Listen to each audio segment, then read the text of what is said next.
This is our regular meeting on Thursday, August 17th, 2023. As we begin this meeting, it's important to pay respect to and acknowledge that we are on the traditional land of the Ohlone, Costanoan, and Esselen people, and additionally pay respect to elders, both past and present.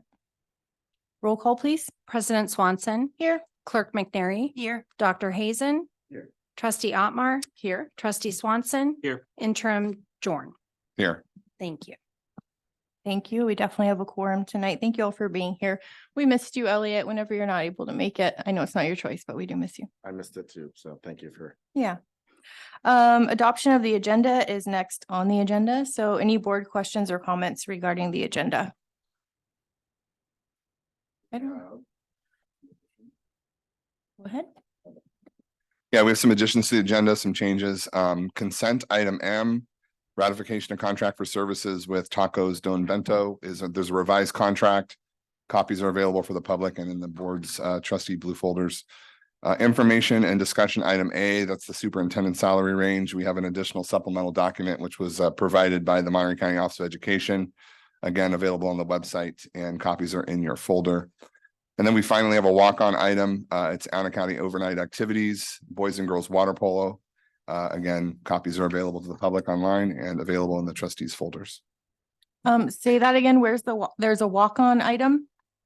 A completely brand new walk-on item? Correct. Where would you like us to do it in the agenda? Let's do it. We can do it. Is it kind of a actually, consent? it would normally be a consent. We have yet. So All right. yes, we have out of county activities as consent, and the walk-on item is making an adjustment to the transportation component of the out of county activities for water polo girls and boys. So And there isn't already one of those items on here, right? At all? there is, yeah. Oh, there is. So do we need to add it as another item? We can place it under consent. Because and we can't fold it into the existing Correct. consent D. That's Correct? right. Okay. Yeah. So All right. So we'll do it right after we approve consent, right before action. Okay. And you're calling it walk on, say the title again?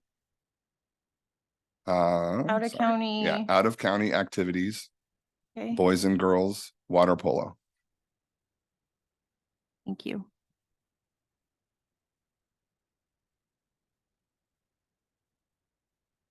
Okay, any member of the public liking to comment on adoption of the agenda? Louis, anyone online with their hand up? Nobody? I don't see anyone here in public making their way up to the podium. So with that, can we get a motion? I will make a motion to approve the agenda.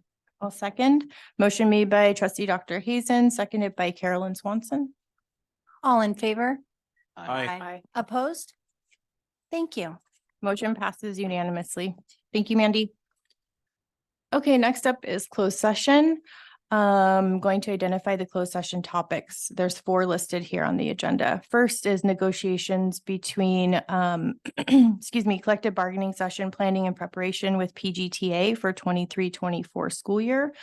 Second is negotiations, collective bargaining session planning and preparation with CSEA for 23-24 school year. Number 3, public employee discipline / dismissal / release / complaint. Number 4, conference with legal counsel, anticipated litigation. With that, is there any public comment on the closed session topics, Louis? Nobody raising their hand online. Okay. And I don't see anyone here in public making their way to the podium on this. So with that, we're going to adjourn to closed session at 6:04. For being here, we're reconvening now in open session, and I'm going to report the action taken in closed session. It is now 6:30 p.m. Regarding item number 1, negotiations, collective bargaining session, planning and preparation with PGTA for 23-24 school year, no information was given. Number 2, negotiations, collective bargaining session, planning and preparation with CSEA for 23-24 school year, no information was given. Number 3, public employee discipline, dismissal, release, complaint. Information was provided, but no direction was given. Item 4, conference with legal counsel, anticipated litigation. Information was provided, also no direction was given. With that, Interim Superintendent Jorn, will you lead us in the Pledge of Allegiance, please?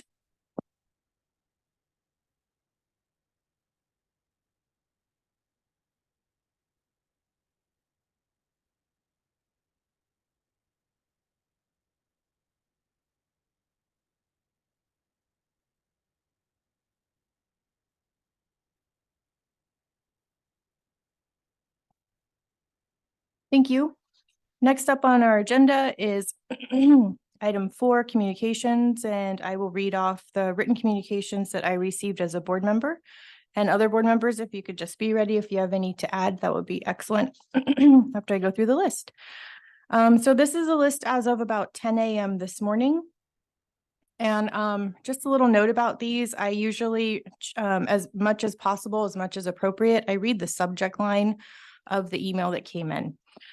So first off, we had a thank you, a very heartfelt thank you to the Pacific Grove Adult School staff and any extra staff within PGUSD for helping a child when they had a medical emergency.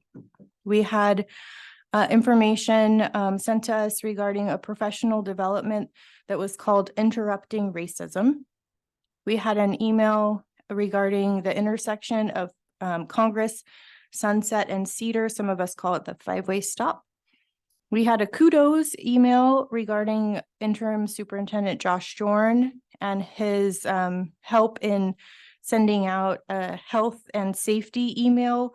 I'm imagining that Nurse Pally also had something to do with that, so we wouldn't want to be remiss not mention her, but it's nice to get positive emails. The next one was a kudos to Mr. Jason Coda, Mr. Greg Kelly, Mr. Rodrigo Iligan, Mr. John Anderson for preserving and cleaning the middle school music room. We got an email about the crosswalk at Robert Down that's actually located behind Robert Down and links Robert Down to the community center on Unipero. The person writing in was very excited that the crosswalk has been painted on. We got an email about a new campus mural at the high school. A student in the incredible Matt Kelly's art class, their name is Janica Soro, completed that campus mural. We got an email that was entitled Equity Grading. We got an email, I got an email that was an invitation to an event to chat with our assembly member, Dawn Addis. And that is all I have. Any other board members? Elliot? Or, oh, sorry. I'll go quickly. I had an email from a parent about requesting that getting class schedules earlier for planning purposes, and then an email as well in support of the Positive Coaching Alliance that we'll be discussing. Okay, great. Thank you. Oh, sorry. I'm not sure if they're the same emails, but I also received a few emails regarding equitable grading.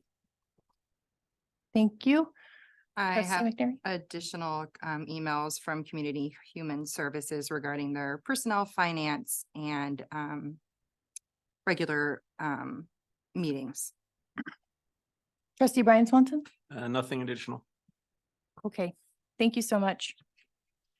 With that, we'll go around and see if we have any board member comments. So we will start tonight with trustee Dr. Hazen. I have a very short one. I wanted to say a quick thanks to Officer Andrea Hill, who's our new SRO, for those that don't know. Andrea, Andrea. Thank you. you're welcome. Thank you for playing with the kids at recess this week. My son said she gave a pretty sweet assist that he was able to score with. So I've played with her in soccer in the past as well, and actually last week too. So she's a very good soccer player as well as a really good contribution to our campuses. Thank you. Clerk McNary. Two things. I attended the Community Human Services meeting today as part of our joint partnership there. CHS is going to be doing Narcan distributions upcoming in Salinas and Monterey at both of their outpatient centers. They didn't have the specific dates or the times the clinics would be open, but this is an opportunity for anyone in the community to access Narcan. So as soon as I have more info, I'll forward that to admin so we can get that pushed out. I saw that we have some of our cultural proficiency info up on the website now. So thank you to staff, especially Director Rogoman, for getting that up. I love that we have a landing page now. A couple of things that I would love in addition to that, or maybe some talking points for us as board members. I think this is a topic we're going to be asked about more in the future. So it would be great for us to have that down. And another thing just for the board is I'm wondering when we get training as far as cultural proficiency goes. So those are my comments. Thank you so much, trustee Otmar. Nothing for me. Thank you. Thank you, trustee Brian Swanson. I'll make it quick. I've heard some favorite sounds in the last week with everybody back. I mean, with the field there, it is one of my most favorite things to hear throughout the day. And it's a really interesting and varied batch of sounds too, depending on what's happening. But mostly it's just kids laughing and playing, and I love that so much. And another sound that I heard just here this evening was something that I had not heard in a while. And when we look at this back row, everybody talking back and forth and laughing and smiling and having a great time. And that was really heartening for me to see that too, because we haven't always seen that. And I saw it and heard it tonight. So, and it's a mix of people who've been here for a long, long time and some new people. And I had a tremendous chat last week with Yolanda in the as we held up traffic in the middle of the road talking, which is so fantastic. So thank you for that too. But anyway, I wanted to call that out. Thank you, trustee Brian. I've just got a couple of things. Shout out to Sean Keller, who led a really successful back to school night last night at Robert Down. Was well attended from what I could see. Just a really sweet, the food was delicious. It was efficient. It was a great addition to back to school night. Let's see. Oh, and then we all participated in the back to school breakfast, which I don't think had happened at the previous meeting. Anyways, regardless, I'll say thanks again if I've already said it, but the Kiwanis Club did an excellent job with pancakes and sausages, and they were really delicious sausages. Excellent. Yeah. And coffee and everything. So if anyone is interested in sending them a donation for a few dollars, I mean, they do it for free for our district, for free, right? Every year. It's incredible. But yeah, so thank you so much to our local Kiwanis group. And then just really quickly, like I've had a couple people ask how to get a hold of board members. Our contact information is on the website. Our email is there. And really our job as board members is to hear what your idea or concern is. And then with our knowledge of the district, connect you with the appropriate staff member. So we're not pushing you off. We want to hear what you have to say. And then we want to find you the person who actually will have the most up-to-date information, accurate information for you. So please do feel free to reach out to us anytime. Okay.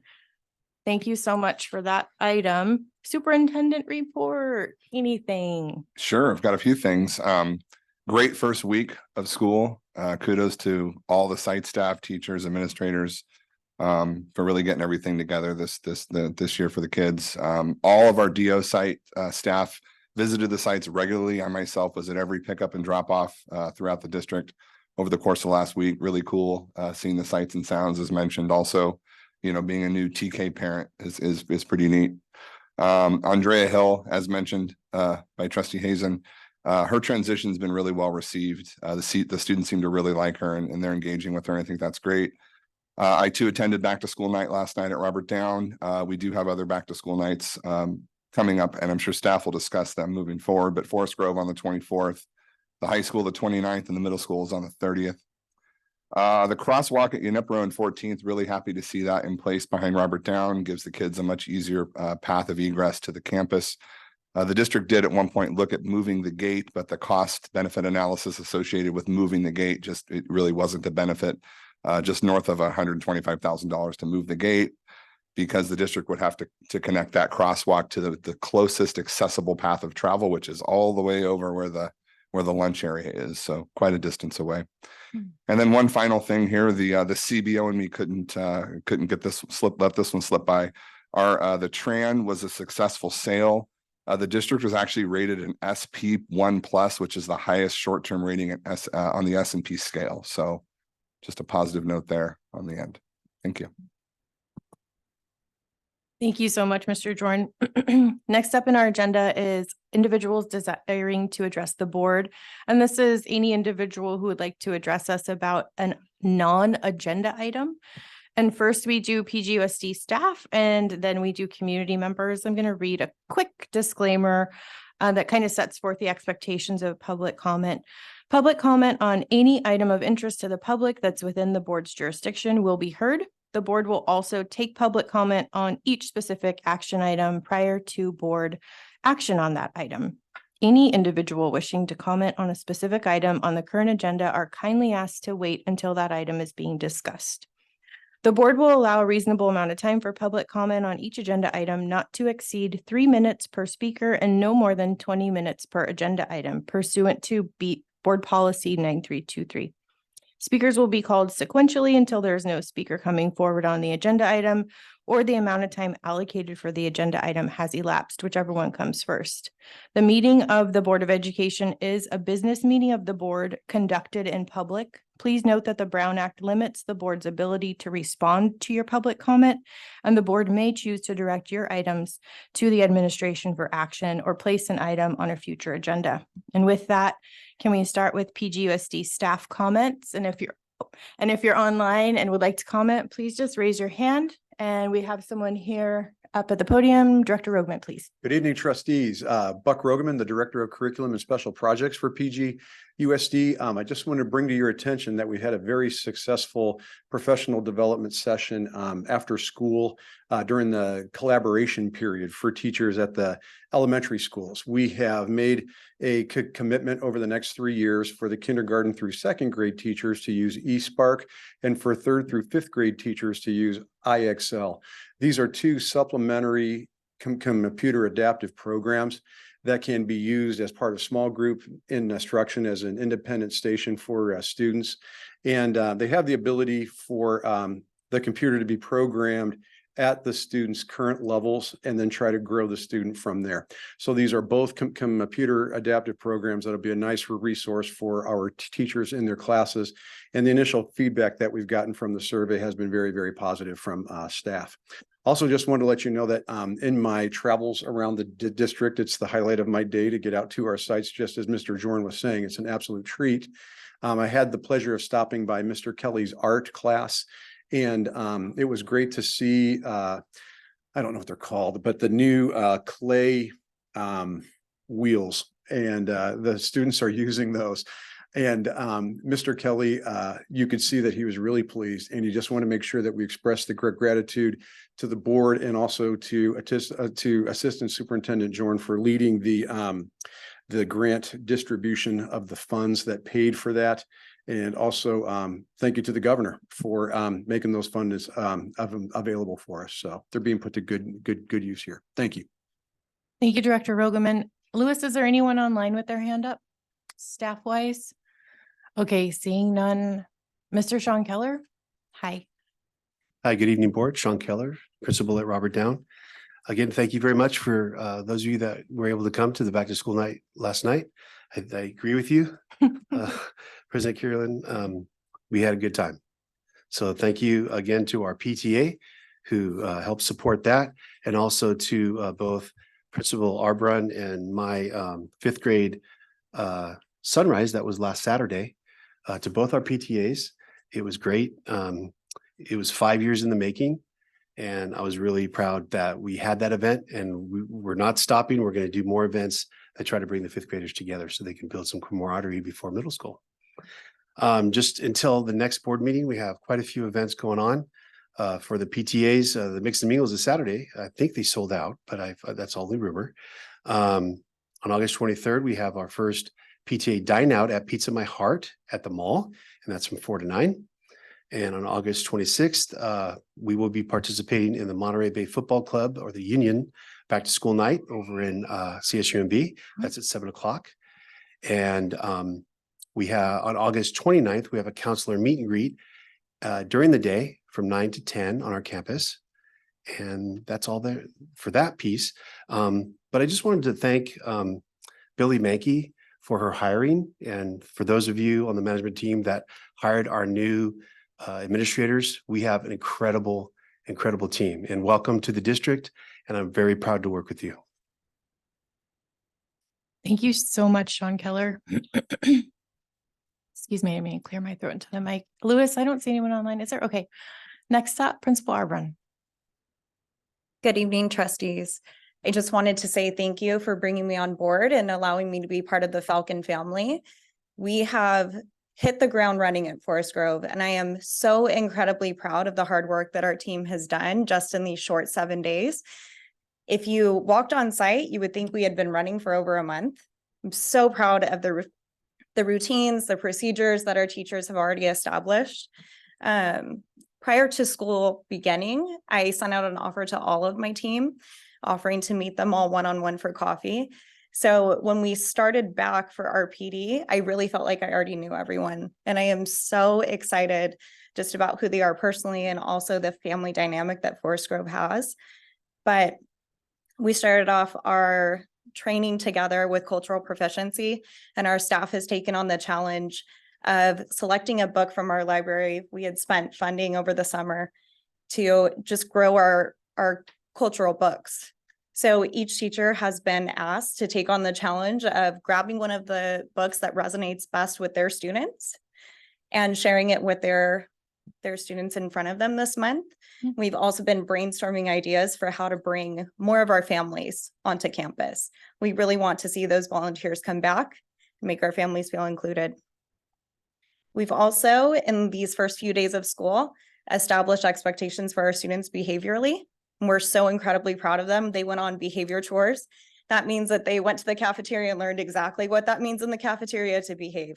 They went out on the playground, outside the bathrooms and to the office and really learned about what that was.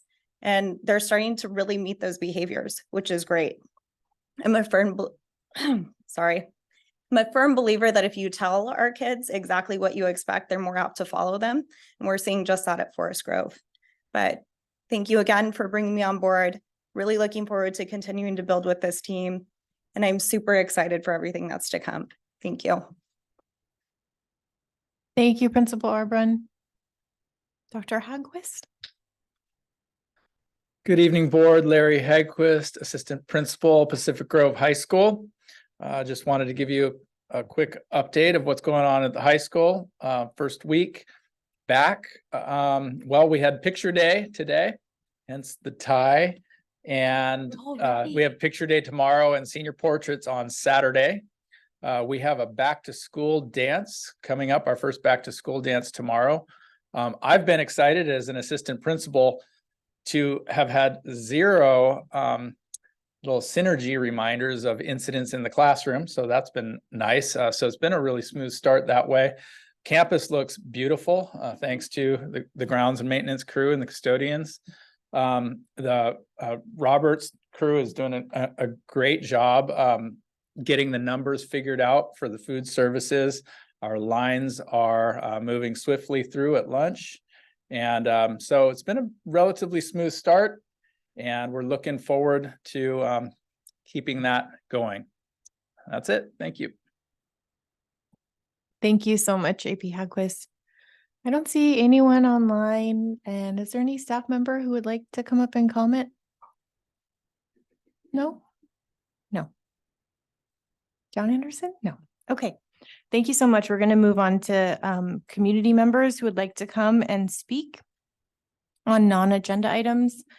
And Lewis will keep his eye online. If there's any member of the public who's here tonight who would like to work their way up to the podium, please feel free to do so now. And again, this is for non-agenda items. If you have a comment about an item that's on the agenda, when we get to it, we will ask for comment at that time. Oh, there it is. It is. Yes.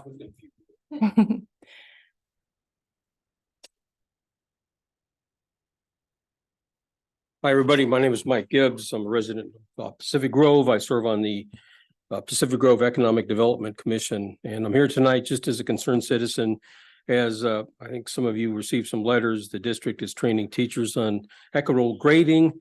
I see it as an unproven and untested education theory that was developed by Harvard School of Education grad Joe Feldman.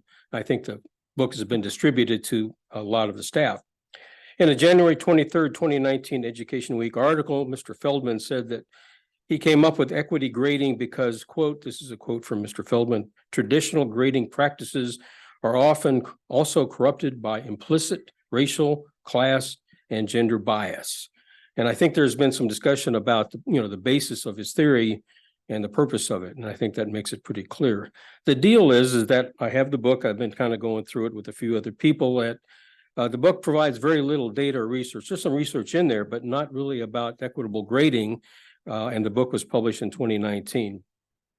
In an EdCast in 2019, this is a Harvard School of Education podcast, Mr. Feldman provides an anecdotal quip about the success of equitable grading. And he says, quote, interestingly, the decrease in A's occurs most dramatically. Now, remember, this is Mr. Feldman, dramatically for white children and higher income children. The A rate of kids of color and low income actually increases, he admits, but he says, quote unquote, a little bit. He has sold some of his consulting to school districts like Albuquerque. They spent well over $500,000. The San Ramon School District has ditched it. The Las Vegas School District has taken it out. And teachers at the Wakefield High School in Arlington are disputing it. They argue that grading for equity could hurt the very students it purports to help, those who may not have an advantage of academic support outside the school system and who could fall behind under a new system. This is a quote from a senior at Las Vegas High School who spoke out against equitable grading, said it provides incentives for poor work habits. He's a straight A student heading to the University of Chicago. He said that even his classmates in honors and AP classes now don't do homework unless there's an exam.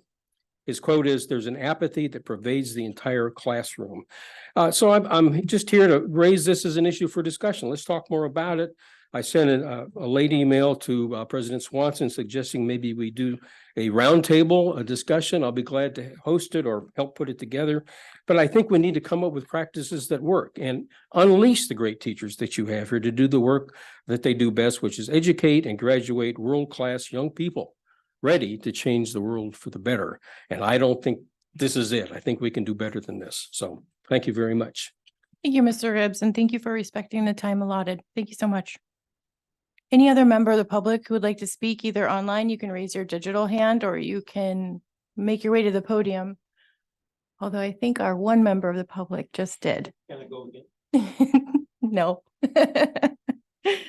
Okay, with that, we're going to close public comment for non-agenda items. So moving on now to consent agenda. These items are routine items and there's no real discussion of these items prior to the board vote unless a member of the board or the public requests specific items be discussed or removed from the consent agenda. So we'll go around and see if any board members have any comments on consent. Clerk McNary. Nothing for me. Thank you. Thank you. Trustee Otmar. No, all my questions were answered. Thank you. Trustee Brian Swanson. Nothing to pull, thanks. Thank you. I do not have anything to pull. Trustee Dr. Hazen. I'd be happy to make a motion. I have nothing to pull either. I say go for it. No, don't. Public comment. Public comment first, yes. Yeah. All right. Any member of the public wishing to comment on consent agenda items? Andy, please raise your digital hand or come up to the podium in person. We'll give you just a moment.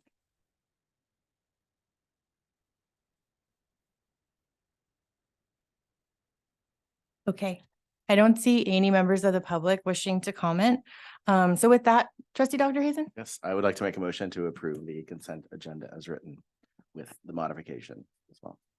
I will second that. Okay, motion made by Trustee Dr. Hazen, seconded by Trustee Otmar. All in favor? Aye. Aye. Opposed? All right, motion passes unanimously. And next up on our agenda, we actually have a walk-on item. It's in our blue folders. It's also for the public. It's available on our website, on our board page. And this is actually a routine item as well, but it sometimes just because just the nature of timing, an item just doesn't get on the agenda. So this is Joshua Jorns. Did you have any comment on this? No comment other than it was an amendment to the previous out of county activities trip, and we've included the information related to transportation on this item for your approval. Okay, and just so, I'm just gonna read really briefly what this item is. So this is an out of county or overnight activities item for the PG High School boys and girls water polo teams. And that's pretty much all I have to say about that, unless anybody wants me to say more. So trustees, just gonna go around kind of clockwise. Trustee Hazen, Otmar, Clerk McNary, Brian, you're all good? Okay.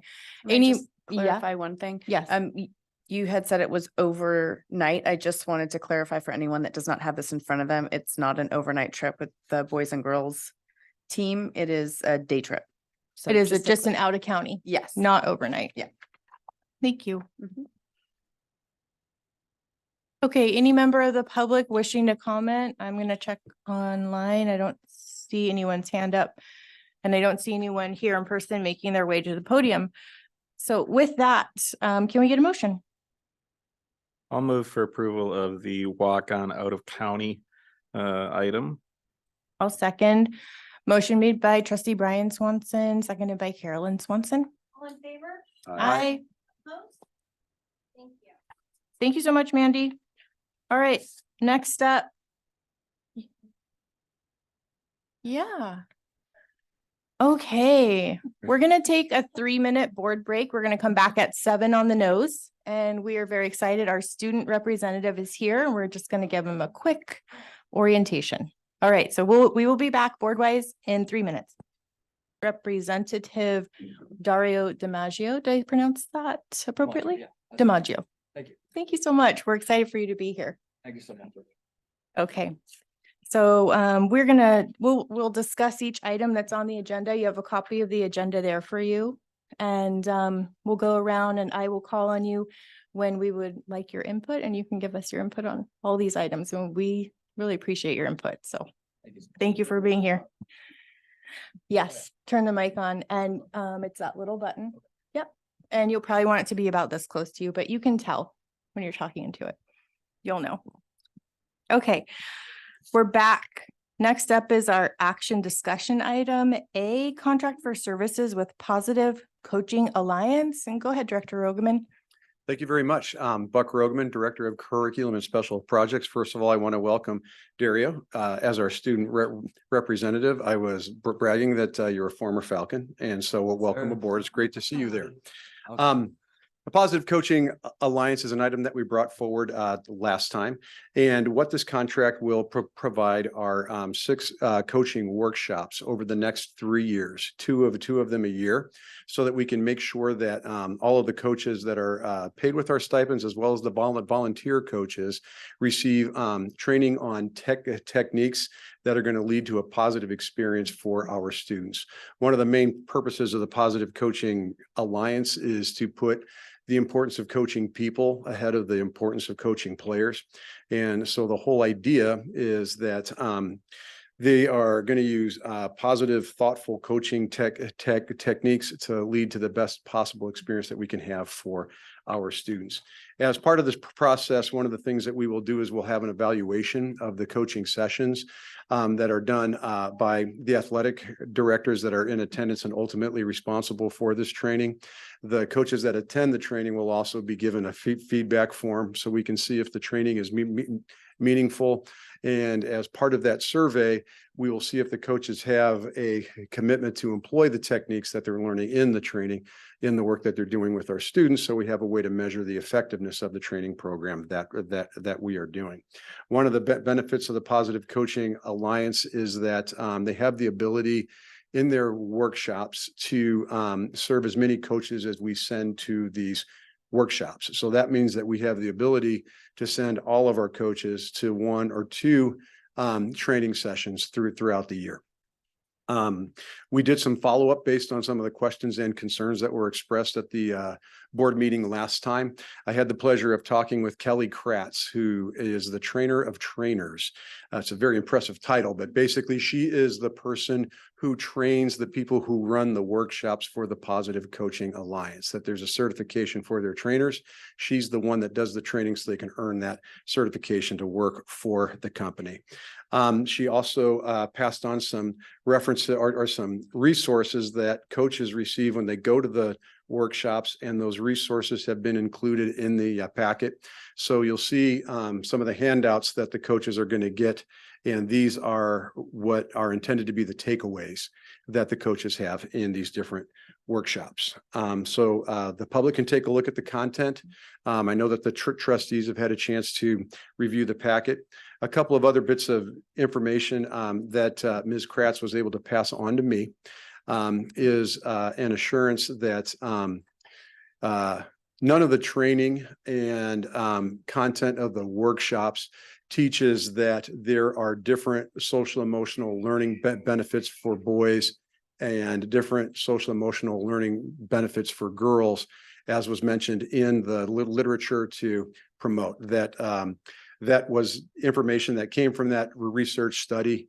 But one of the concerns that the trustees expressed, I wanted to make sure that she could give us assurances that when she trains the trainers, that there's no differentiation about what are the takeaways going to be for the coaches of girls or the coaches of boys sports.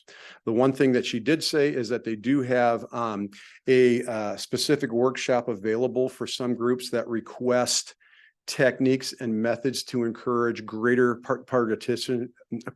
participation by girls in sports, and trying to keep those girls engaged in sports. So they do have content that is specific by gender in that sense, but they only use that workshop if a group asks for it.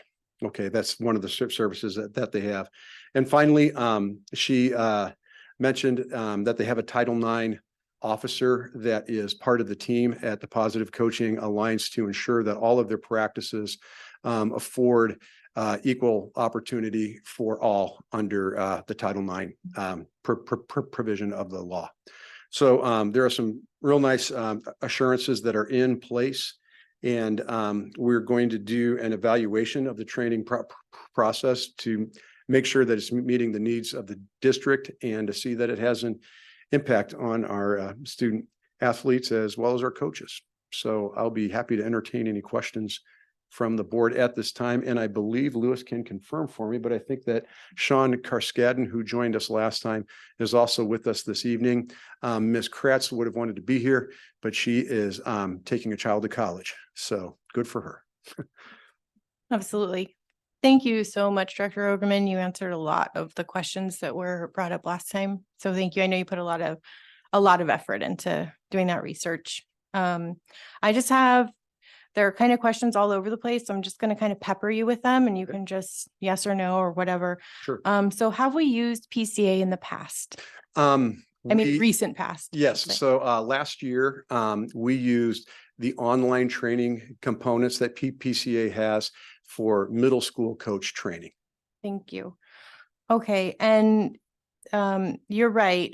When you were mentioning there was some information in their literature that I found problematic. It's on page 145, and it gave information from a study saying that coaches are important for boys by supporting them to try new things, broaden their horizons, set and manage goals, and are important to them, that we foster building upon their passions. And then kind of conversely said, coaches are important for girls to and are most affected by spending time to build relationships and ensure that those young women's voices and opinions matter.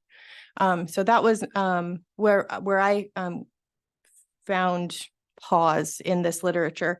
And one of the things that I was requesting is to have something in writing that negated that would be in the DNA of their programming, because, once we approve this, I'm not going to be at the training. You might actually be at the training. and so, I wanted to bring it up and have it be really clear. So I didn't really get anything specific from PCA that explained why that is being highlighted. They did mention that it's from a study that wasn't their own, but I would really like for that to not be in there for me to be 100% comfortable approving this. Can you tell us, as far as other vendors in this realm, what was your process in selecting this vendor? So we selected PCA on the recommendation of staff. So staff came to us asking if we could enter into a contract with PCA. You mean coaches or Yes. athletic directors? Yes. Or- Yeah, Okay. that it was the request from the athletic directors through the principals to me. Got it. Right. Okay. And this is a 3-year contract. Correct. Right? Okay. We're using some one-time money that we have and that we can utilize for this. How are we going to monitor success? I know you were saying we're kind of over making sure that all professional development kind of has this accountability and, valuable feedback garnered, but specifically for this group, because I'm not 100% there comfortable. How are we going to monitor success with them? So one of the things that we're trying to put in place are the processes like you're talking about with every professional development that we do, is we want staff to have the ability to give us feedback, because we want to make sure that the training that we're doing is valued by staff. One of the most frustrating thing as a teaching professional, and I look over there at Ms. Gona, the president of the PGTA, is to have a professional development session that really doesn't feel like it's going to be of any value to you. So this is one way for us to be able to see if it's going to be valuable. So we don't have, the survey written up yet, but what we can do is work with PCA to talk about the specific objectives that we would like to see based on the workshops that we choose. So if we choose, the dual goal workshop, that we will talk with the trainers beforehand, look at the content, establish learning objectives for that, and then we will measure those specific learning objectives based on an exit poll of our coaches. I think that measuring the actual effect is a little harder to do. And by that, I mean, it's hard to take measurement of whether or not our sportsmanship is better when we're out on the field. I know that when I coached, that the goal that I had for our team was perfect sportsmanship, right? To hold to the highest standards.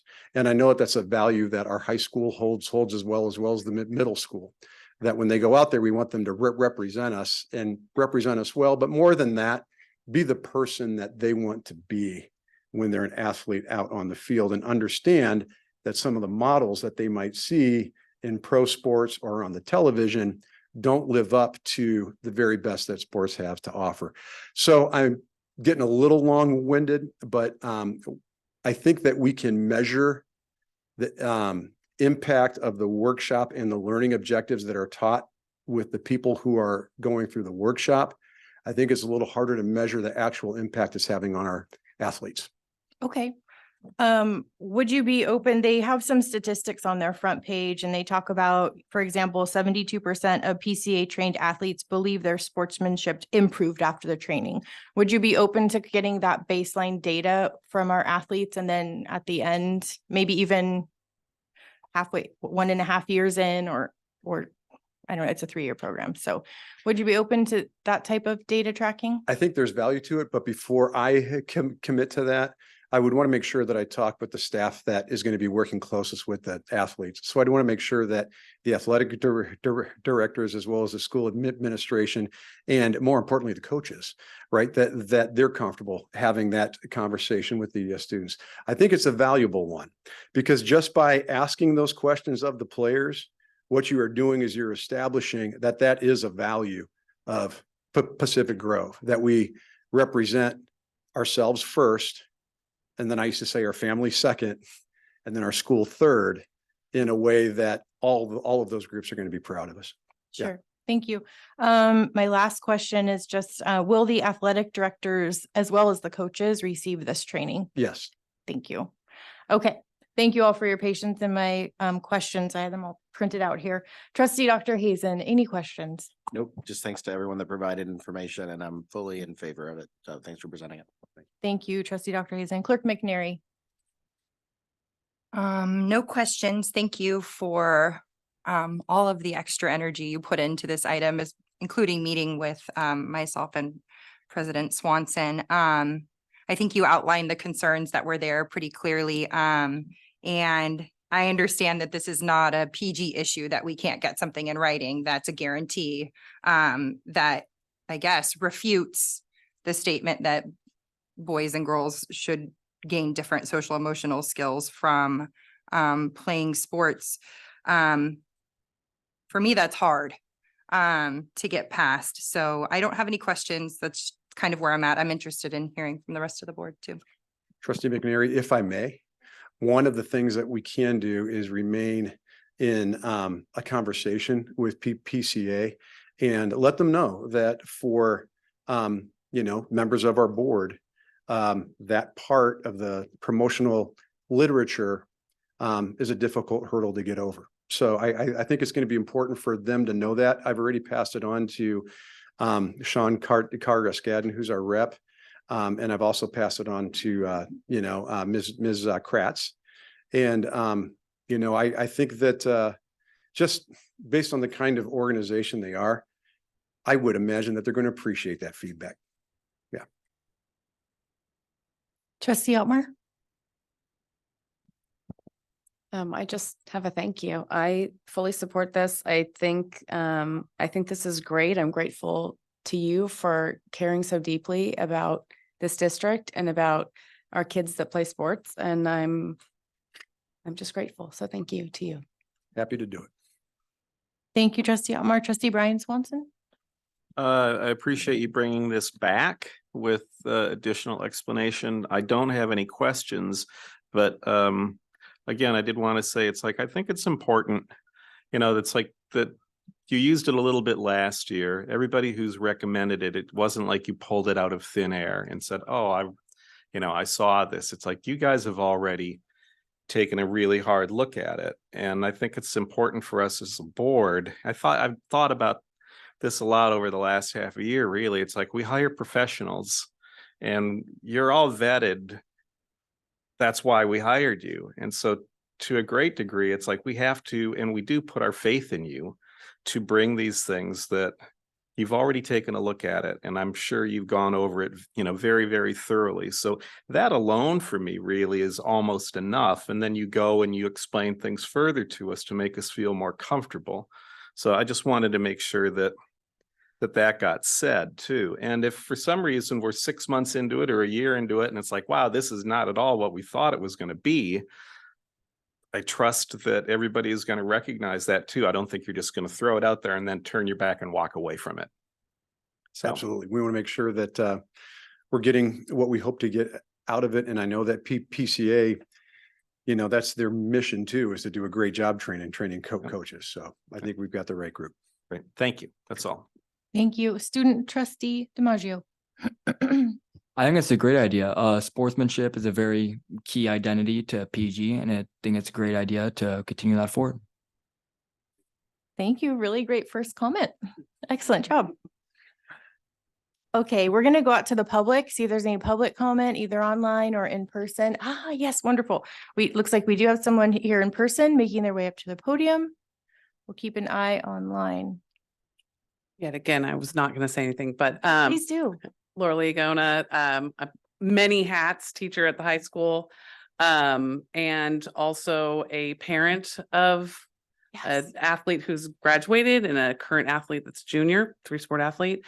And I have coached the varsity swim team, the girls JV basketball team. I was the assistant coach for the girls varsity basketball team.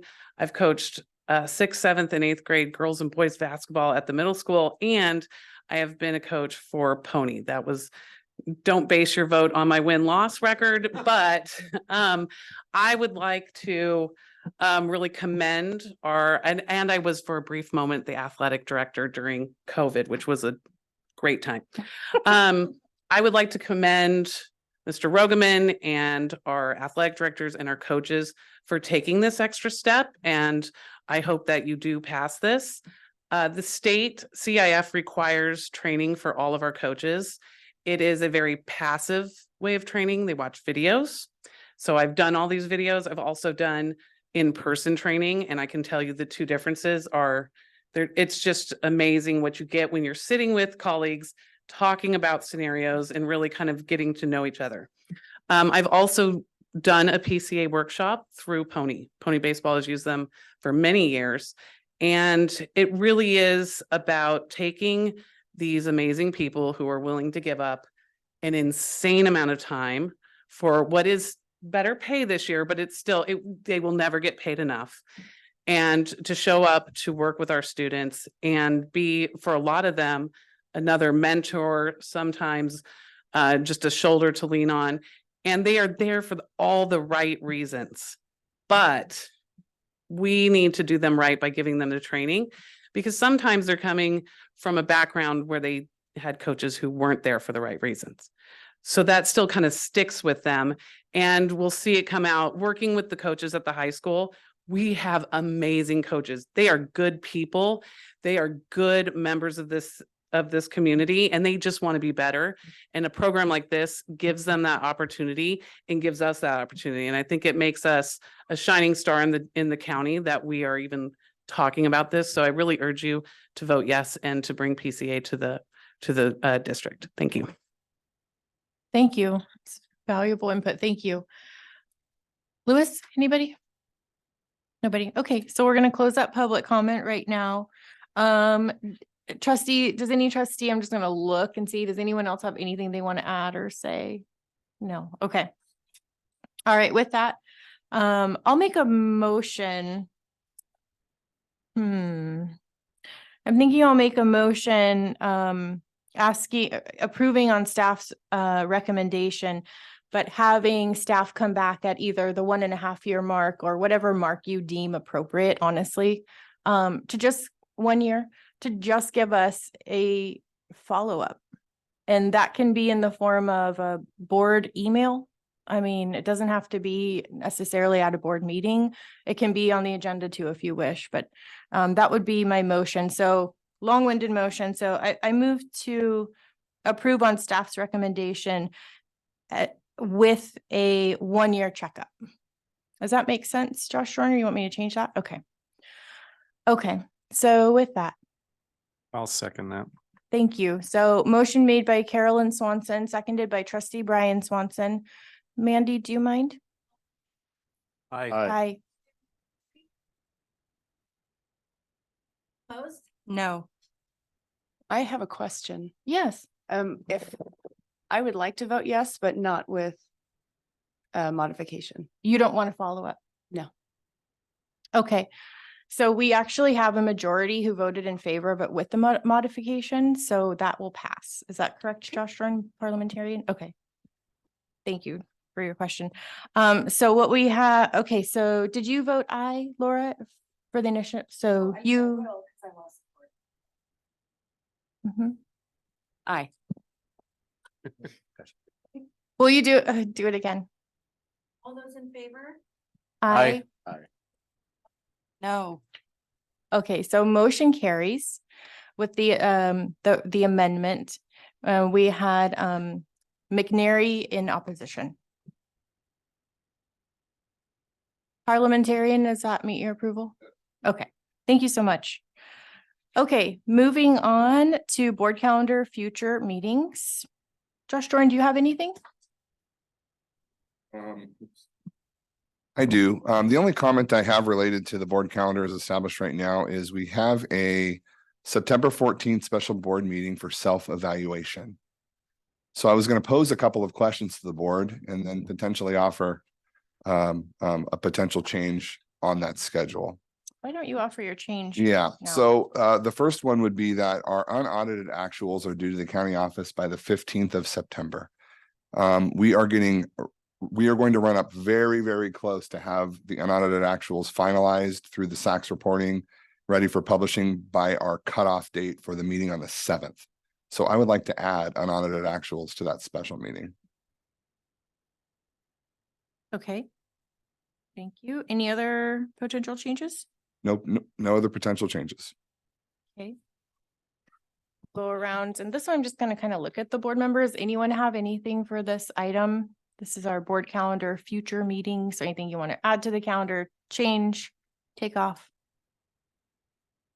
Let's see, anybody looking like they have any? Elliot, yes. I have a What? question that may be out of bounds, so please correct me if so, but Okay. you know, since that special meeting on the 14th was brought up, I just wanted to make sure there was an opportunity for the public and the district to provide comments, or they were encouraged to provide comments on board performance or concerns for that special meeting we could learn from. So I don't, hopefully that, since I made the comment, hopefully it wasn't out of bounds. No, it's not out of bounds. So your comment is more specific about our approach to our board self-eval, right? Okay. We'll follow up with you on that. Yeah. All right. I got a thumbs up. Okay, that's good. Okay, so any other questions? Even if you think they're out of bounds, just go ahead and ask them because we'll figure it out. Okay.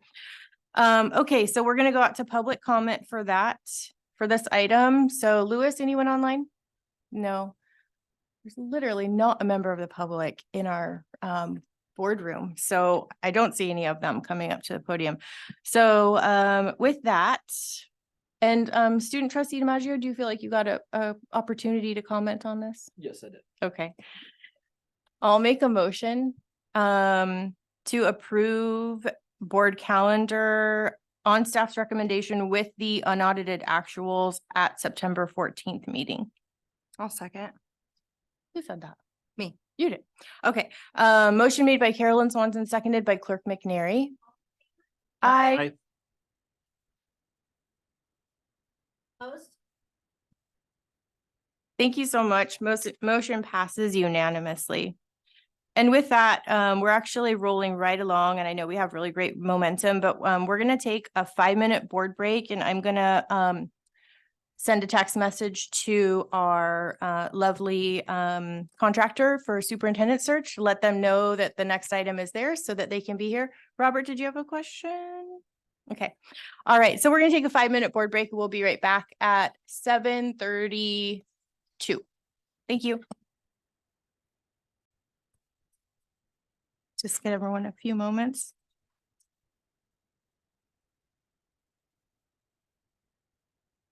All right, we're starting in on superintendent salary range. This is information item A. I anticipated we'd be here at 7:30, so technically we're 2 minutes behind, but I think ultimately we're gonna end this meeting between like 8:15 and 8:30 max. So that's great for people who have to wake up early in the morning.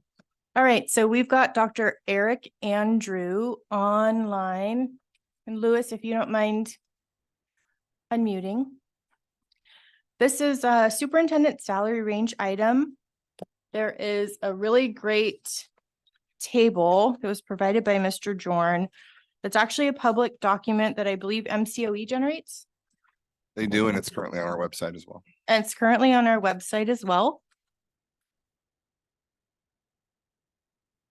And this is an information item, which means we're going to discuss it tonight. And we're going to give some direction with the guidance of Dr. Andrew giving us kind of options on what our direction can be to most likely bring this back as an action item. So, Dr. Andrew, are you on yet? Oh, yes, I am. Okay, thank you so much for joining us. Thank you so much for being here. And you guys are one of those fortunate districts in which a lot of people are inquiring about becoming your next superintendent. We have over 40 people who have requested applications at this particular time. I get a call every day from people within the state, outside of the state, and one actually in Hong Kong who has ties to the Bay Area. So very, very much interest in a destination district for a lot of people who are looking for a great board to work with and a great community to support. With that being said, one of the aspects of the search is to garner what the board would consider as a salary range for the next superintendent. And there are a lot of factors that go into play here. You're fortunate to have a superintendent who was there for quite a while. And typically what we do is we take a look at that superintendent's salary, whether they're former or current, if they're leaving, and then we can go back a little bit because you want to have considerations for things such as experience. In other words, are they a brand new superintendent? Are they currently in the assistant superintendent range?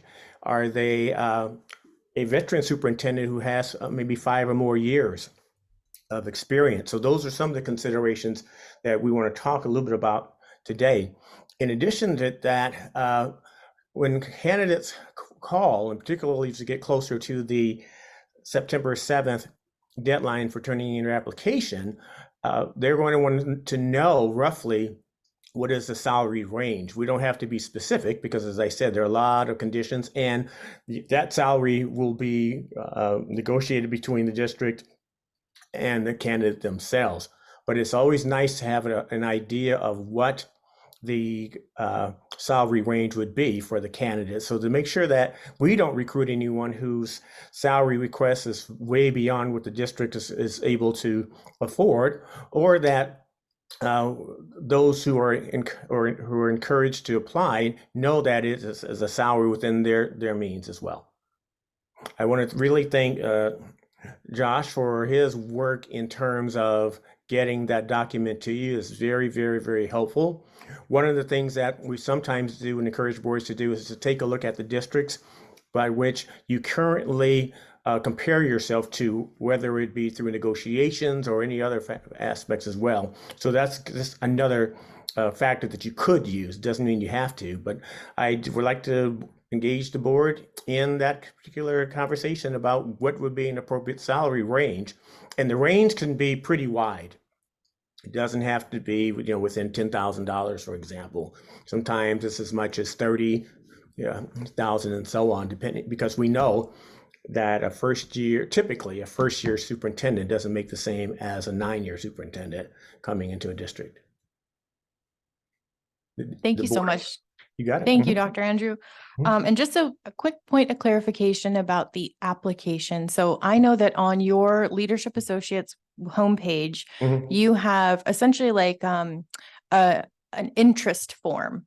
Yes. Because as a board, we haven't approved the job description and we haven't approved the salary range. So just when he says application, if you have anyone who's interested, send them to the Leadership Associates homepage and they can fill out the interest form. And that's what you're referring to, Dr. Andrew, right? With the 40. Exactly. Okay. All right. Thank you so much. And so we'll start with Trustee Dr. Hazen. Do you have a range in mind? I would love to hear more from Dr. Andrew if he has any suggestions on the high level. I have some ideas in mind, but I really would like to gather some more information before I, come out fully, if that makes sense. I think that's reasonable because perhaps the idea that you have in mind is just kind of from one page and we want to take this seriously and yeah. Okay. So Dr. Andrew, do you have a range idea for us with all your experience? I think I'd like to hear from you first, as I mentioned before, taking the current salary or the salary of your superintendent who's left and backwards at about $30,000 is typically a fair range. Okay, you've hit the ball back over to us. Thank you so much. Clerk McNary, sorry, Elliot, did you have something? I was gonna say, I'm happy to take the bait on that and go ahead and just say, my idea was basically between almost exactly a 30,000 range between about 245 and 275. Okay. As a starting range. Clerk McNary. Yeah, this is tough. I guess looking at the numbers on the spreadsheet we were provided, looking at PGUSD specifically, we had in there before an allowance for longevity, a large allowance that probably contributed to salary. So backing that out. Clerk McNary, yeah. Do you mind if I clarify something about this table? Yes, please. I just realized. So, so this table, when you're looking at it, the annual compensation, you might realize already, but that includes like all of these stipends. And so, the 3 that are highlighted in yellow, which is Carmel Unified, Monterey Peninsula Unified, and PGUSD, if you take that base salary and multiply it by 12, right? Josh, it's a 12-year position. So our previous was at 274. next comparable, Carmel was at 270 and MPUSD was at 240. I'm sorry, I should have said that before I started. Is my math wrong? That's right. Oh, okay. Okay. So I'm sorry, Clerk McNary, but just please continue. Perhaps someone else should take the first stab at it. I'm not sure what our range should be, I guess. I know it's hard. Who said something? Jordan? Brian? Oh my gosh, I heard, okay. I was thinking between 240 and 260. I'll just toss that out there if that helps anybody. Okay, Trustee Brian Swanson. Well, yeah, I mean, as far as the bottom is concerned, I mean, I don't think you could ever, well, first of all, if we're looking at 40 candidates already, there's got to be some highly qualified people in there and they are not inexpensive. I do wonder, it's like, I mean, we ended up at 300 grand total comp, right? But again, like I forget who had mentioned it with the longevity kicks that we put in there. It's like that. I can certainly see factoring that out where it's like, I don't think our top range should be at 3. I don't think we'll end up at 240, but I feel like somewhere in that, 240 to 2. I know that the good doctor said like 30 grand range. I would think more like 240 to 280. Just considering the pay ranges that we're looking at already. What is a Doesn't mean we prop? have to go there, but I mean, Brian, you bring up such a good point. Like, what's a proper range to even have? Do we want to have a 20K or a 40K range? That's Dr. Andrew. What do you typically see range wise? Typically around 30. Okay. $30,000. And I'm sorry, I didn't mean to interrupt you, Trustee Brian. Did you have anything else? no, I think, as I babbled on, I know it's not within the recommendation, but I feel a little more comfortable with 240 to 280. Okay. It's not that far out of the recommendation. Yeah. No. Okay. Trustee Otmar. I mean, this is difficult because it's, we're going based off of a spreadsheet and, I agree with having a larger range. I think to me, that seems fine. What our low point is and our high point is, I mean, I suppose that's where we can move. Somebody that has not a lot of experience, I mean, is 240 appropriate? I don't know. Somebody that has a lot of experience, I'd imagine that 280 would be appropriate. But again, I'm certainly no expert in superintendent salaries. So I would probably defer to you, Doctor. I'm on board with the $40,000 range though. But Thank where that you. lies, I don't know. Student trustee, this is something that we're struggling with. I don't want to put you on the spot, but if you have, now is your time to contribute to any of this, if you would like. If you have any input. Yeah, wise. I wish I could say the same. Josh Jorn, I'm gonna leave you out of this conversation unless I just feel like that's most appropriate. But Dr. Andrew, is that appropriate or should we include Mr. Jordan in this? I probably would not. Okay, I'll stick with that. Okay, so board, as I was mentioning, this is for us to discuss, which we really have been doing, so we should feel good about that. We're talking about this, we're talking about it in public. We have not hired a superintendent as a board, even as a district, for 16 years. So I'm proud of us for working on this. As far as what we would want to bring back as an action item, Dr. Andrew, that would be our range, correct? And then we would take action on that range. Is that right? Yes, and I would probably have you at that point also as an action item approve the position description as well. Yeah, I would be in favor of that. Board, would you be okay with that coming back as the action? Get the job description rolling as well? Okay. Yep. Okay, let's nail down a range for us to have come back on the next agenda as an action item. It can still be discussed and moved a little bit as an action item. As you know, we discuss action items quite thoroughly. So, but to start out, you know, Elliot tossed out the idea of 245, 275. I was saying 240, 260. Brian was saying 240, 280. Clerk McNary, Trustee Otmar, what range are you thinking? I'm comfortable with the 240 to let's say the 30K range, 70 or 80, if that's what the majority of the board is. 240, 270? Yeah. Okay, Trustee Otmar? I would say the 240 to 280. I mean, Carmel's total annual compensation's at 276. So, I mean, we're right there in line. Max. I mean, Elliot? that's sorry. total, you know. I was Mhm. gonna ask just one clarifying question too, I guess mostly to Dr. Andrew, but this salary range is still negotiable, is my understanding, even after it's been approved, if someone comes with greater experience than we could possibly imagine. So we're not tying ourselves in, we're just giving a suggestion to anyone who wants to apply to a district. Is that correct? That is correct.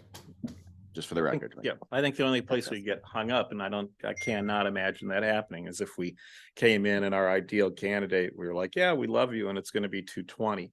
You know, it's like, we can't do that. We've established a bottom for sure. It would just be poor form to go beyond that, and I don't see ourselves being at the bottom. But if we see somebody and I don't know if we're allowed to ask what their previous compensation was. Are we? So let me explain a couple of things that will happen. When we get down to the finalist, or actually the people you're going to interview, the top 5, or however many you choose to interview, we will ask them to submit what's called a contract parameter also. So the board will have theirs. We will ask them to submit theirs as well, and that's where the negotiation begins.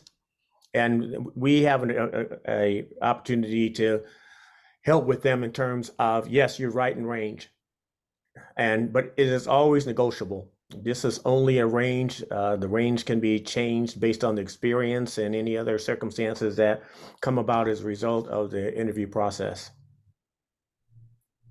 Okay, great, very good. Thank you. Elliot, go ahead. Yeah, just one more addition. I mean, I do remember, I think it was back in May, we approved the interim salary at 240. So it seems like that too might be a good number just to keep in mind as a potential bottom. Mhm. Okay, let's give some direction to Dr. Andrew on this, and then he can provide, okay. We're gonna do some public comment. So public comment online. Thank you so much, Lewis. We've got a hand up from Beth. Go ahead, please.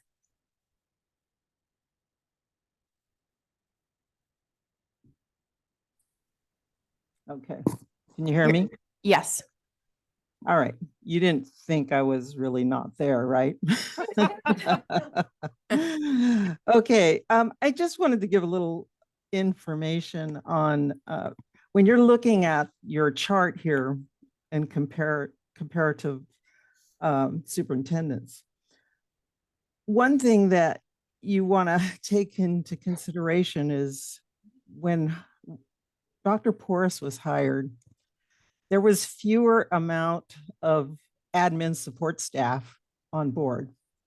So one of the things that we had to take into consideration was what were the things that our superintendent was going to have to do that were more duties than maybe other districts had superintendents doing.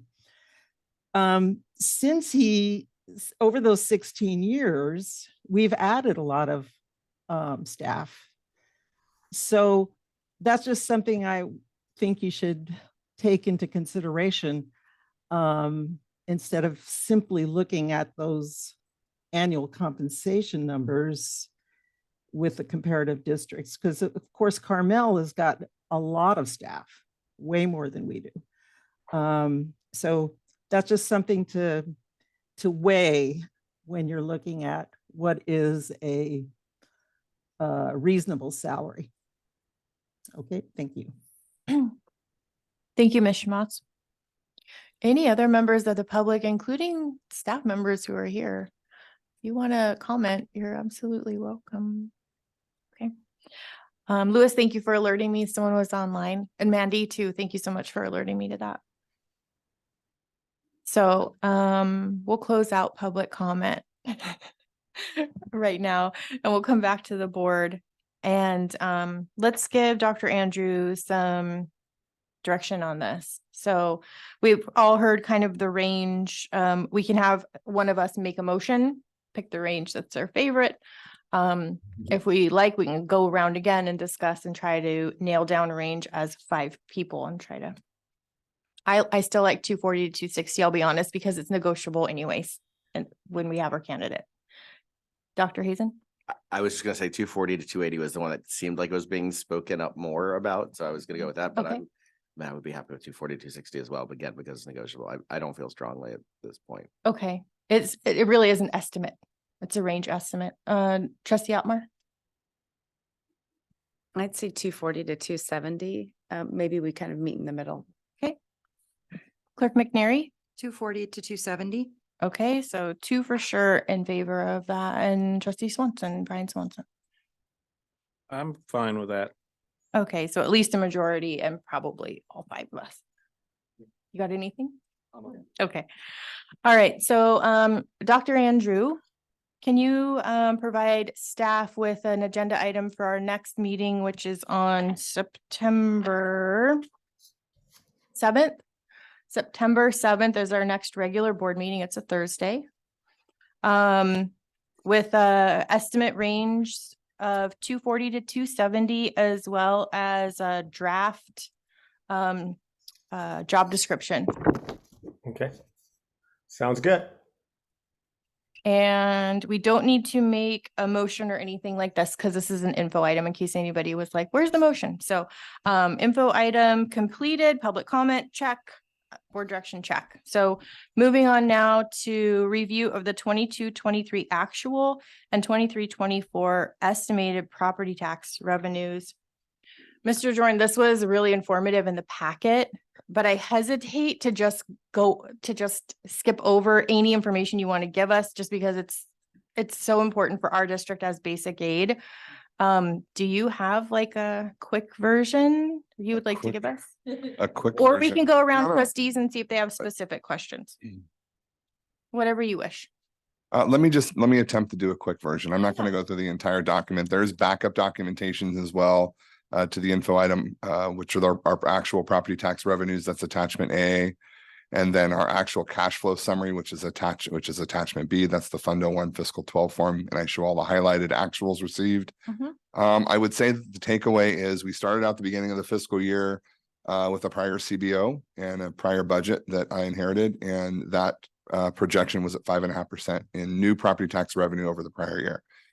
Midway through the year, we made adjustments. We normally do that in October at our October budget revision. At the October budget revision, I came back to the board because we had realized new revenues. And I projected 7.9, actually, I believe it was 8.03% at that time. We have since ended at 8.39% in new revenue. So there was quite a gap between the initial projected budgeted revenue and the actual realized revenue. And in short, the rationale and reason for that is that due to COVID, a lot of the commercial property tax receipts were delayed. So within our boundaries in particular, there was an influx of cash receipts that were delayed receipts. So where I'm going with this is we don't believe this is a trend. What we believe this is to be is a one-off scenario. There may be more trickle in this fiscal year for next. But this is the trend that we saw when I presented it in the middle of when it was October, and we were only about 0.3% off. So I'm hoping that our new projections in the new fiscal year are as close as I could be. Right now, we're projecting around 5.25% new revenue, and we received that information from the county tax assessor's office based on current assessed valuation and market fluctuation.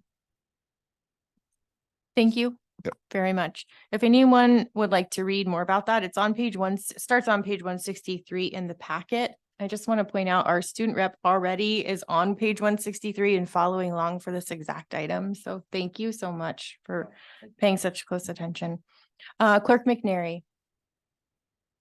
I think interim Jorn answered the question. I was curious about what the trend meant, if we should be looking for increased revenues as we proceed forward. Thank you, trustee Otmar. I don't have any questions, so thank you. Trustee Brian Swanson. No questions. It's good news. I think you're right that it's not a trend, especially with I mean, I don't know exactly where we are with property turnover, but with interest rates right now breaking the 7% mark, I don't see a whole lot of people buying homes here or selling their existing home to go and buy one somewhere else. So I would be surprised if we don't even see a little bit more of a leveling off, but let's hope it's not too severe. I do not have any comments or direction on this besides thank you. Student trustee DiMaggio. No comment. Thank you. Trustee Dr. Hazen. Yeah, just again, thank you for the numbers, but particularly thank you for that explanation, because it's good to have good news, but then it's also good to have a little bit of a sanity to that good news. That's what it means. We'll go up for public comment and then we'll close this item. So Louis, anyone virtually? Thank you. I'm just gonna give him maybe 3 seconds. 3, not 30, by the way. Okay, I don't see anyone with their hand up. So thank you so much. We don't have any board direction for you on this one. Just keep putting that amazing detailed data in the packet. Will do. Okay, next up is info discussion item C, developer fee study, and this is interim soup Jordan's. So the board had this as a future board agenda item last year established. I'm bringing it forward as an information item prior to bringing an action item forward, which would be the adoption of a developer fee study. Historically, I just wanted to give a little context. The district has not levied developer fees historically. I put a lot of information in the cover sheet here to describe what a level 1 developer fee study consists of, justification associated with levying those fees, what justification and links to Nexus that we use when levying fees. So on page 171, you go over 3 items: the burden nexus, the cost nexus, and the benefit nexus. To try to summarize this, really what we're looking at is a developer fee is designed to help school districts modernize and improve or build new schools with new enrollment of students. So really, it's about new development. So I want to be clear about that with everyone here, because there has been question in the past, I think, about, well, does a remodel count? No, it does not. An accessory dwelling unit does count in excess of 500 square feet. That does count. All of this would be fleshed out in a developer fee study, which I would have Schoolworks come in and present to the board. Right now, and the body, of course, that controls developer fee established rates is a state allocation board that's made up of appointed members from the Assembly and the Senate, as well as from the governor's office. The current rate right now is $4.79 per square foot for residential. That was adopted back in February 22. We'll see a new rate adjustment coming up here in the next couple of months, more likely than not. And for commercial property, 78 cents would be levied per square foot for a commercial property. So if the board so desires, I will bring Schoolworks back. They did perform this summer a developer fee study for us. This is something the district has done, whether they levy fees or not. It just keeps you, it's a good holding place in time to look at what developers are doing within the area, assess valuation and so forth. The board approved that contract in the last meeting, and if the board so desires, I will bring it back for public action on the 7th. Oh, okay. Thank you for that. And just really quickly, just to make sure, as far as a remodel goes, if there's a remodel, but it's increasing the square footage by a certain number, or maybe we should just not say right now that remodels don't count. I don't know. I've heard 2 different, I just wouldn't want any member of the public say, hey, we said remodels don't count. Yeah, it's accessory dwelling unit. So an ADU, if someone's building an accessory dwelling unit in their yard to rent out in excess of 500 square feet, you can levy a developer fee on that per square foot.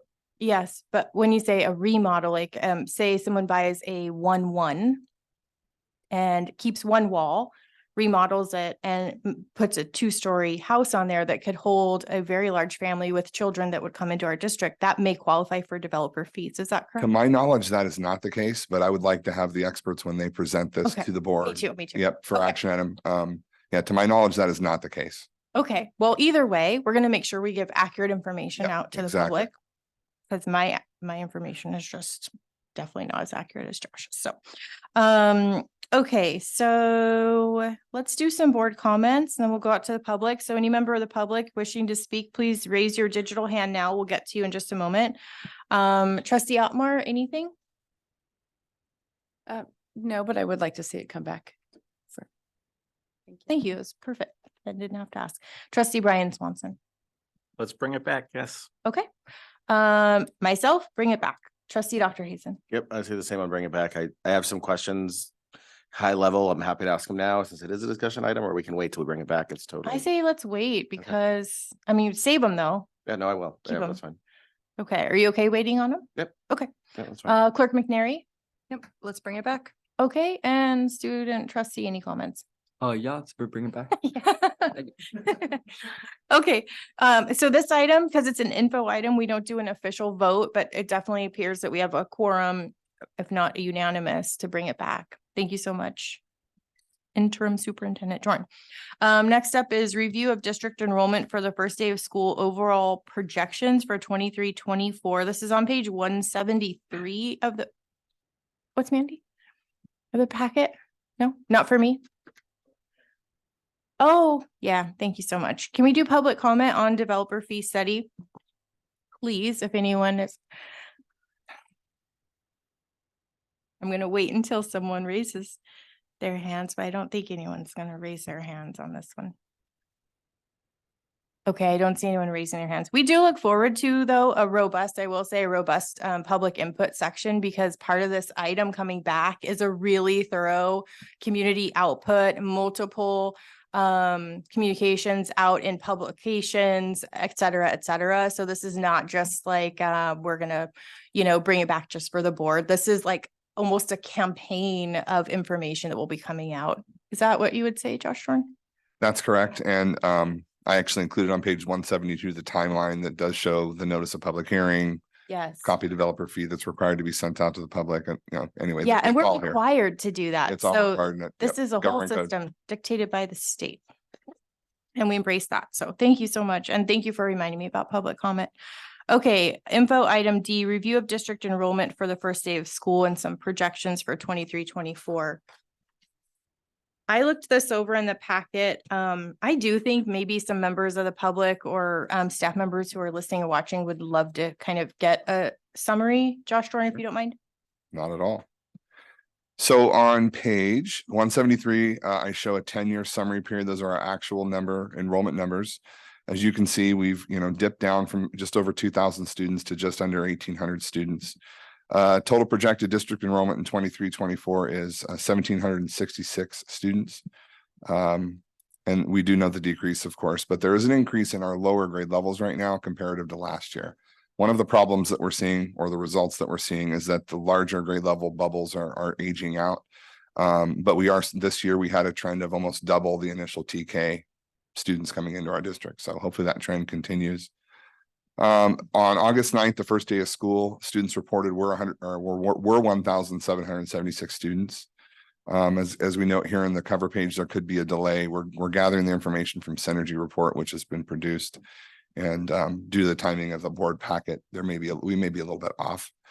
Some of the observations as of, and I'm on page 174. Some of the observations as of August 9th, Forest Grove Elementary now has one transitional kinder class, and it had 2 last year. Robert Down now has a new transitional kindergarten class, right? So, and this is something I hadn't seen done before, but we did break down by grade level. Each one of the elementary schools you can see here, very small cohort in grade 1 at Forest Grove right now of 35. Everything else balances out relatively the same as last year, aside from the increase to our number of TK students. We had 2 classes last year, but the classes were much smaller. You can see here total enrollment for Forest Grove Elementary, 357. That's compared to 381 on day one last year. At Robert Down Elementary, our total enrolled is 419. That's on day one this year compared to 400 on day one last year. So there's an increase. PG Middle School enrollment, 449 students on day one as compared to 382. That's again, those cohorts kind of aging up. PG High School, 512 compared to 542 last year. And our community school has 13 students compared to 16 on day one last year. Just something to note, the district, of course, is not an LCFF district. So the revenues that we generate are not associated, most of which are not associated with ADA and enrollment.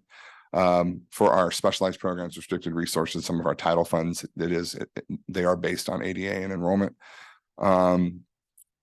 But I do want to say that, we're going to take a look further into birthing rate trends. I think this is something that's important to do. I don't know when the last study was done in this district.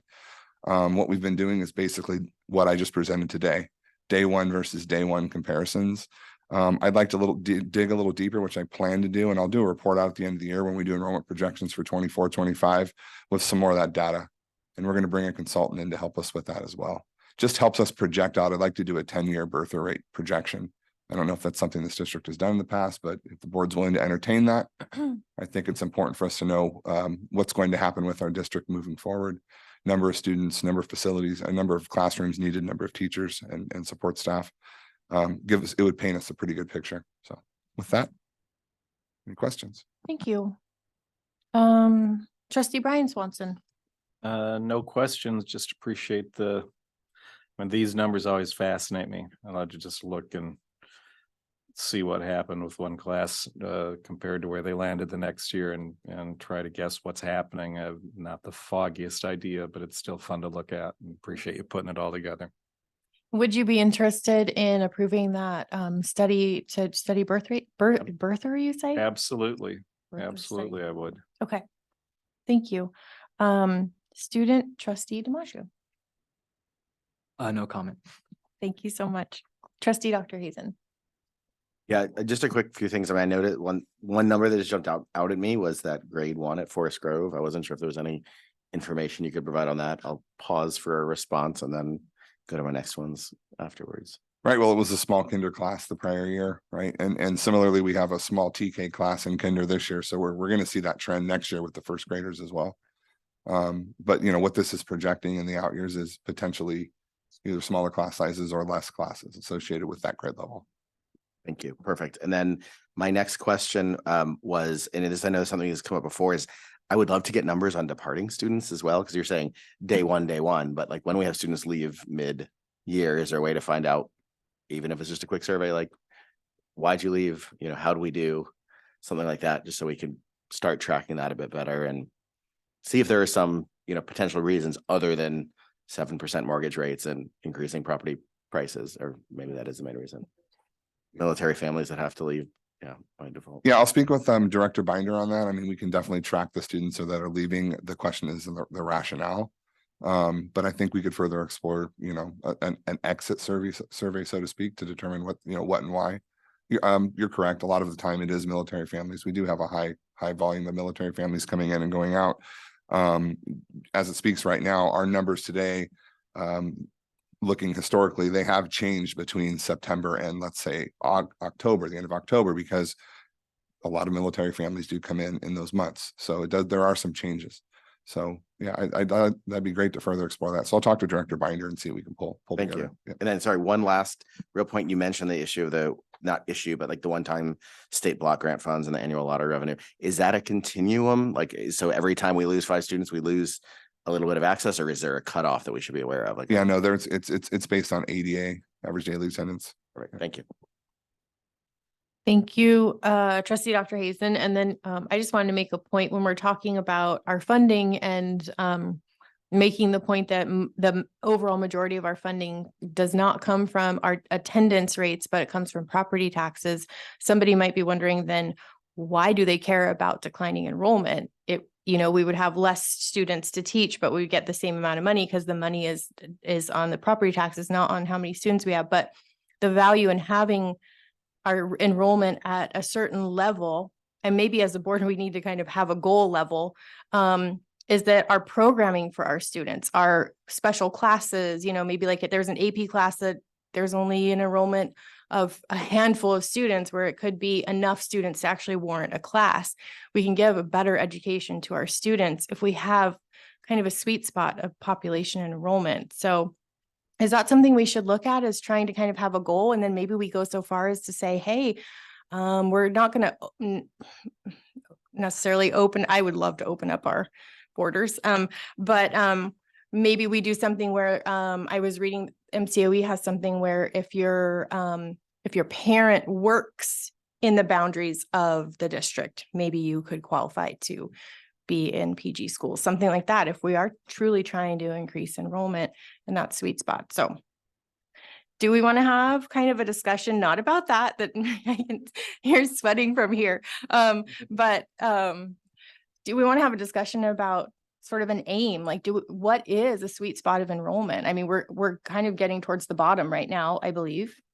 1769. Yeah, we are. And you really did hit the nail on the head. I mean, we want to be able to serve as many amazing programs as we can to our students, Yeah, and electives and so forth. But And it's tough, right, to hold a class with 5 or 7 students in it. Yeah. I mean, you know, we know that sometimes lower class sizes are definitely more beneficial, but low class sizes well, I'm not going to define a range, but 6 to 7 students, it just doesn't really seem to work very well for us. Yeah. What you were referencing was the Allen rule. I'm definitely not a proponent in resurfacing that idea, but I think we can be a little bit more strategic in what we do related to recruitment. I mean, it would be great if every single employee of PG Unified who has a student sent their students to PG Unified, right? So that's already an incentive of employment here, but that's something we need to continue to highlight. I mean, there's other ideas that I might have that we can further explore. Okay. Yeah. Yeah, I would love to know what that ideal enrollment is. Is it 2,000? I don't know.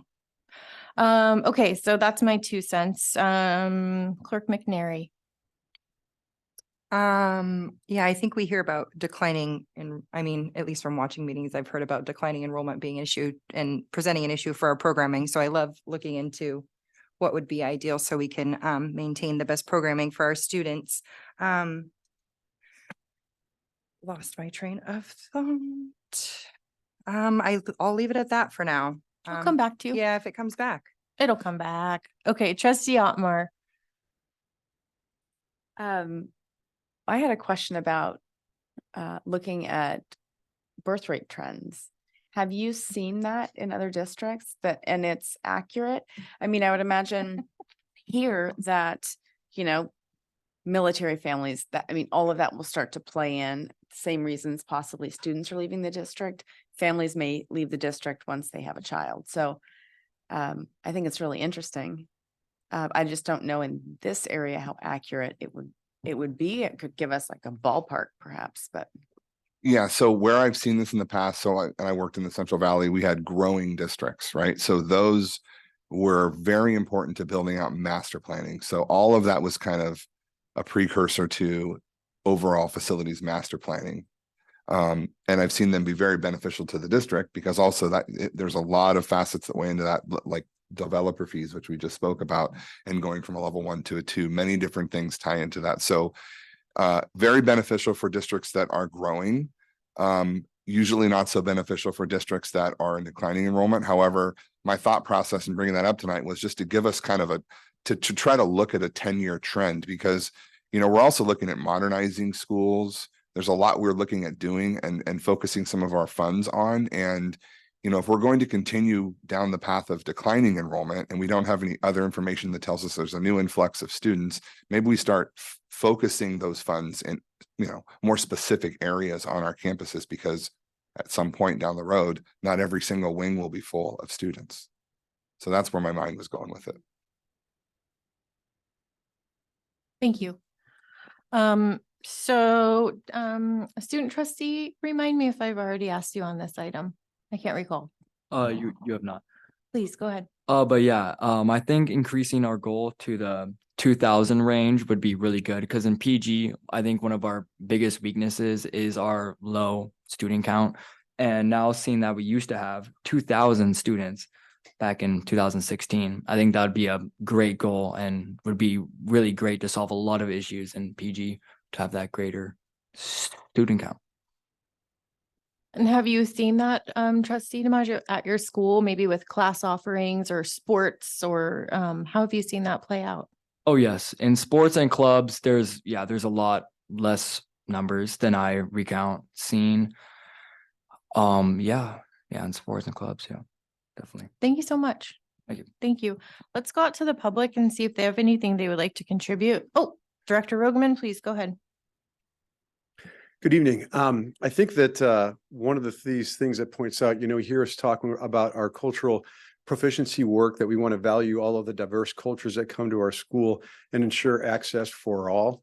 And I think that at the heart of that is trying to widen that net as far as we possibly can to include as many people as we possibly can in the programs that we offer and make them feel comfortable about those programs. And I think that if we can reach as deeply into each one of the diverse communities that we have, that might be a way for us to try to, encourage greater enrollment in our schools. And I think that adds some urgency to this work that we're trying to do. Just as we try to keep that in the forefront of our minds at this district, that as we are trying to provide opportunities for all, we want to make sure that those opportunities are still there, and keeping those numbers up is going to be one of those factors. Thank you. Thank you, Director of Curriculum. Good points. Louis, anyone online? No? Any staff member? I mean, this is really important and kind of interesting. Feel free to please come up if you want to say anything about enrollment or class sizes.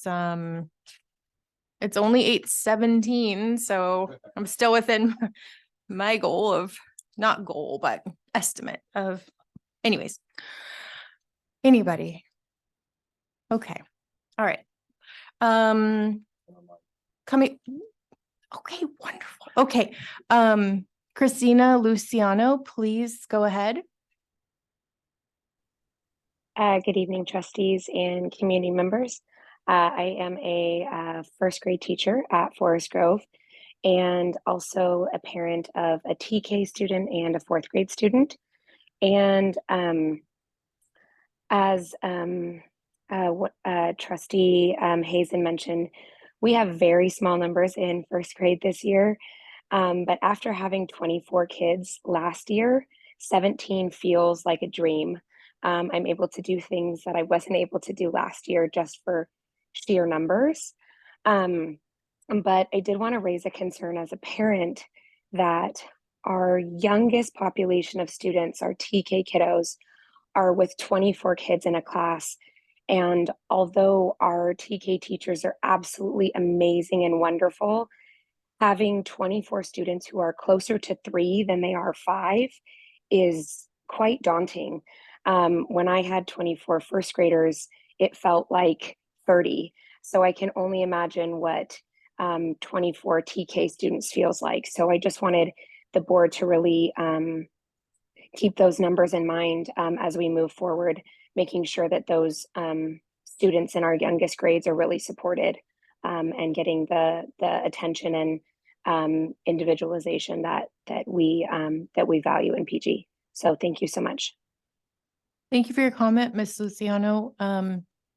Josh or Dr. Rogeman, Director Rogeman, just really briefly, our TK program is going to be expanding. It's going to become the UPK program, and there's some state regulations on how many adults to student ratio can be in those classes because of exactly Ms. Luciano's point. And so as a board member, will you refresh my memory on what kind of support we have in the classrooms? Sure. Oh. Sure. The numbers kind of changed on us in the spring of last year. That what we had prepared for was a 1 to 24 teacher to a student ratio, but a 1 to 10 adult to a student ratio. And then in the spring, because of pressure from school districts that were having trouble staffing at that level, the state put off the requirement of the 1 to 10 adult to student ratio for another year. So, I haven't heard yet in 24-25 if that ratio is going to go back to what we expected this year as at 1 to 10 adult to student ratio in that TK class. But my hunch is that it will, which means that our TK classes that currently have 2 adults in them for those 24 students, if we had a similar situation under the guidelines that we expected, we would have had 2 more aides working in those classes with those 24 students. Just to clarify, when you say that 1 teacher to 24 students and 1 adult to 10, you're referring to perhaps an instructional assistant as the adult to 10. Okay. Right, that's the other adult that would bring the ratio down. So the ratio that we are required to have now is 1 adult for every 12 students in the Okay. TK classes. So in both of our TK classes, 1 at each elementary, we've got 2 adults with 24. Correct. Which is a lot. It's a lot of work. Right. No one disputes that. Yeah, TK is, It's a lot of work. yes. And they are getting younger and younger. Yes. And what our hope is that even though the population of TK students is going to be younger and broader, our hope is that instruction that they're going to get is going to better prepare the students for kindergarten, which in turn is going to increase the literacy rate that we have in 1st grade, which is going to decrease the numbers of our students that are going to require intervention in the academic classes as they come up. That's the whole theory behind the UPK or the UTK program that we have, is that we can start them sooner. The real heavy lifting that's getting done right now by our 2 incredible TK teachers is that, the population is getting younger and younger for them. And so they've got kind of a blend of a transitional kindergarten and preschool feel, especially at this point in the year. That's really early, hopefully, the students are going to mature, but they're only 4, right? But hopefully, that as the year goes on, they get used to the routine and they start to learn from their kindergarten role models that they are around, and that the benefits of that TK program are really going to wind up sinking in. So Okay. they're doing a great job with them. They really are. Thank you. And we have a expert right Public here with comment us. coming So, up. yeah. Thank you. I'm gonna ask a quick question to Jordan and then we'll go to you. Superintendent Jordan, interim soup, will you run us through the process at which, so right now we have 2 adults and there's 24 roughly kids. If there was a point where staff was truly needing more support, can you walk the board through that, how that would come to the board? Obviously, as board members sitting up here, we're not going to say, oh, can you give more staff to this or that? That's not our area of expertise, but can you just run us through what is that process? Would staff bring that to their principal? Would staff bring that to their union? What's the process? Right, so staff would bring it to their principal. We would have a conversation about, shared use of instructional assistants, right? Usually us taking TK aside for a minute because of the adult to student ratio. We have instructional assistants that aren't dedicated or committed at the elementary level to one specific class all day. So, right. So there would be some movement there potentially, right? Of course, there is additional. So in some of our TK classes, there may be an additional para because there's a para assigned as a 1-to-1. So it's an additional adult, but that adult's assigned to a child. So that is occurring as well. But yeah, the process essentially would be To the principal. Yeah, we'd be brought up to the principal, and the principal would bring it to Director Rogerman, and then we'd have a discussion about how to Thank you. fill the gap. Thank you so much. Ms. Chavez, please. Eric Chavez. I also want to commend our TK teachers because they are hustling right now. And even just with the location of where the TK is at Robertstown, they are tired from their hike to the playground for recess that they need to take a break before they play. Not all of them. We have some that are raring to go. But it's I think that I'm glad to hear that you are all amenable to that discussion, because I think it may be coming to to admin shortly for a little bit of additional support, just because if somebody has an accident so that they need an escort up to the nurse, because you can't send a 4-year-old up to the office all by themselves, then one person is out of the room. And then if somebody else has an accident, so you're juggling, we do need to be creative with making sure that before we can even get to the academic rigor, safety first, and just making sure that those kids are safe while they're learning to be students, because some of them do come from where they've been in preschools. And so they have those systems down of how to be a student. And some are still learning a lot. Sure. Yeah. They're so young. Yeah. Yeah. So, Thank you and so with much. the younger age, we do have a lot more accidents. So just keeping that flexible and fluid so that we can push people in so that it's fluid is a great thing to be open to. Thank you. Thank you.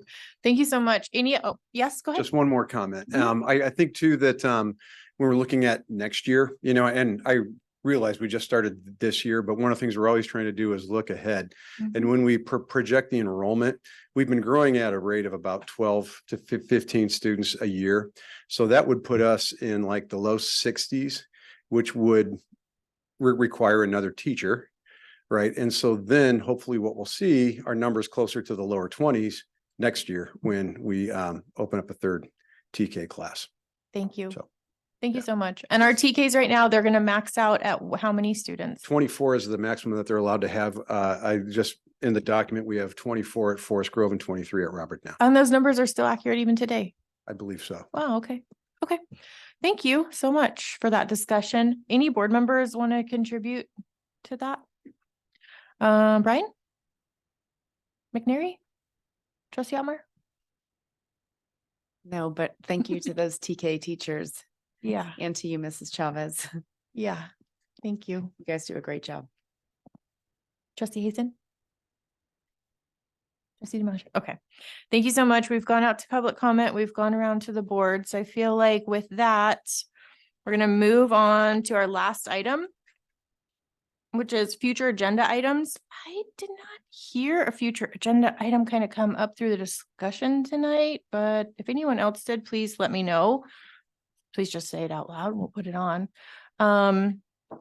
Board questions. I'm going to give you all a moment to think about it. I'm going to go out to the public right now and then come back. So any member of the public wishing to contribute an idea for a future agenda item. And this is a good moment to let everyone know there's an online digital request form that we have a system for. And you can find that on our board website, and it's pretty prominent on the board website on pgusd.org. And those requests go straight to Mandy. Mandy has a great system for tracking them and for them coming to the board agenda, setting meetings. And then Joshua Jordan, whoever is the president at the time, right now it's myself, Clerk McNary, we discuss them and refer them out or put them on a future agenda. So board members, any future agenda items? Of course, we've got the pending ones listed, so we're working diligently to get those up in a quick amount of time. Trustees? That's it. Okay. Brian, anything? Clerk McNary, Trustee Otmar, Trustee Dimash? You're good. Okay. Thank you all so much. It is 8:28 and we are going to close this meeting. Will you close it for me? Boom.